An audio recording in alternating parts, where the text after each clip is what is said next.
Hello students, a very good morning all of you class 7th A and 7th B and welcome back in your geography class once again. This is Neeraj Pandey, your geography teacher, and student, today we will continue our chapter number 3rd in geography subject, and today we are going taking a new topic from the chapter number 3rd, movement of lithospheric plates. What is lithospheric plates and how moves lithospheric plates on the earth's crust or surface? बहुत ही interesting है कि हमें ये पता है कि अर्थ जो हमारी है वो बेटा मूवमेंट करती है। तो जब वो मूवमेंट करती है तो उससे भी काफ़ी कुछ होता है, चेंजेस आते हैं हमारे सरफेस पर, हमारे क्रस्ट पे। तो अगर हम बात करते हैं व्हाट इज लिथोस्फेरिक प्लेट्स, कि लिथोस्फेरिक प्लेट्स होती क्या हैं, तो the whole lithospheric means land part, जो हम लैंड पार्ट देखते हैं, जो हम पृथ्वी पर जहां रह रहे हैं, जहां हम एग्रीकल्चर करते हैं, जहां हम रोड्स बनाते हैं, जहां हम होटल्स बनाते हैं, जहां हम हाउस बनाते हैं, अर्थात जहां हम रह रहे होते हैं वो हमारा एक लैंड पार्ट्स है। और उसी लैंड पार्ट्स पे काफ़ी कुछ देखने को मिलता है। Is broken into number of plates.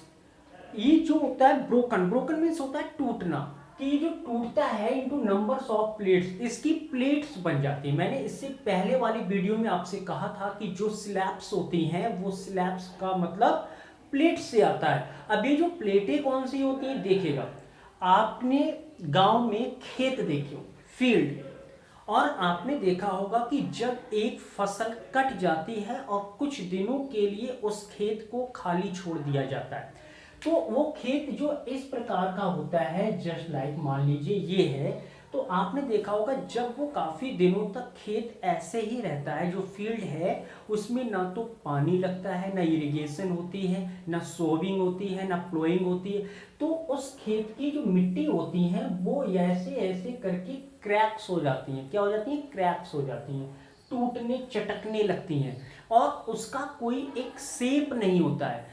ऐसा क्यों होता है? क्योंकि जो अर्थ की सरफेस है, जहां पे थोड़ी सी भी मिट्टी कमजोर पाई जाती है, वहीं पर वो क्या हो जाती है? क्रैक हो जाती है, चटक जाती है। तो जो ये क्रैक्स होती हैं, जो सरफेस या क्रस्ट हमारी क्रैक्स हो जाती हैं, वही क्या कहलाती हैं? Is broken into a number of plates. वही लिथोस्फेरिक पर प्लेट्स क्रैक्स हो जाती हैं। अब देखिएगा, इससे पहले अगर हम थोड़ा डिस्कस करते हैं वॉल्केनो पे। वॉल्केनो क्या है? What is volcano? तो volcano is a vent. Vent means क्या होता है? वेंट ये वाला वी होता है, VENT। वेंट मीन्स होता है ओपनिंग, OPENING, ओपनिंग। ओपनिंग क्या होता है? ओपन का मतलब होता है खोलना। हम कहते हैं open the door, open your notebook, open your book, कहते हैं ना, तो ओपन का मतलब खोलना। तो क्या होता है? Volcano is a vent in the earth's crust. अब क्या होता है कि जो अंदर पृथ्वी के अंदर, जो हम क्रस्ट के अंदर जाते हैं, तो कहीं पर जो वॉल्केनो में जो केमिकल्स होते हैं, हीटिंग्स होती है, और जो अंदर इनसाइड द अर्थ में क्या होते हैं, जब प्रेशर और टेम्परेचर बढ़ता है, हीट्स ज़्यादा होती है, तो वो जो केमिकल्स होते हैं वो अपने आप में इतना पावरफुल हो जाते हैं कि वो पृथ्वी के बाहर निकलने लगते हैं।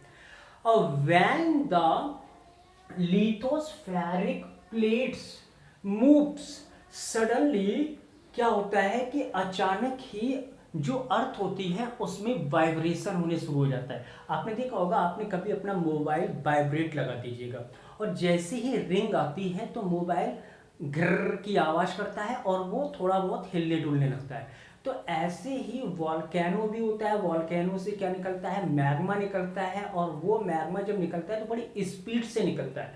तो उतनी दूर भी पृथ्वी जो होती है, अर्थ होती है, वो वाइब्रेट करने लगती है। और जब ये वाइब्रेट करती है और जब वाइब्रेशन होने लगता है तो हम उसको नाम देते हैं कि भी अर्थक्वेक्स, अर्थात मान लीजिए भूकंप आ गया, पृथ्वी का हिलना, वाइब्रेट करना, ये क्या कहलाता है? अर्थक्वेक्स कहलाता है। अब हम बात करते हैं कि what is lithospheric plates. The blocks of land mass are known lithospheric. जो ब्लॉक्स होते हैं लैंड मास के, याद रखेंगे लैंड मास के जो ब्लॉक्स होते हैं वो किस नाम से जाने जाते हैं, उन्हीं को हम लिथोस्फेरिक प्लेट्स कहते हैं। अब ये जो लिथोस्फेरिक प्लेट्स होती हैं तो these plates moves around very slowly. ये जो प्लेट्स होती हैं ये मूवमेंट तो करती हैं, मूव करती हैं, लेकिन क्या करती हैं, अराउंड वेरी स्लोली, जो बहुत धीरे धीरे मूवमेंट करती हैं।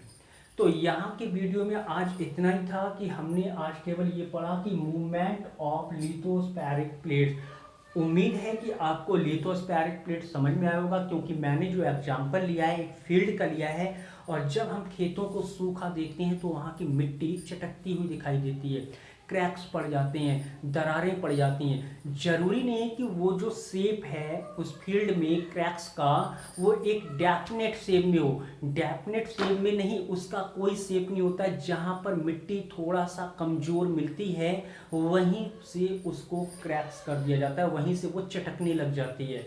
और यहीं से देखिए इसी टॉपिक से हम अर्थक्वेक, वॉल्केनो, इन सबको कवर करेंगे। Thanks for watching and see you in the next video with a new topic from the chapter number 3 in geography books. Thanks.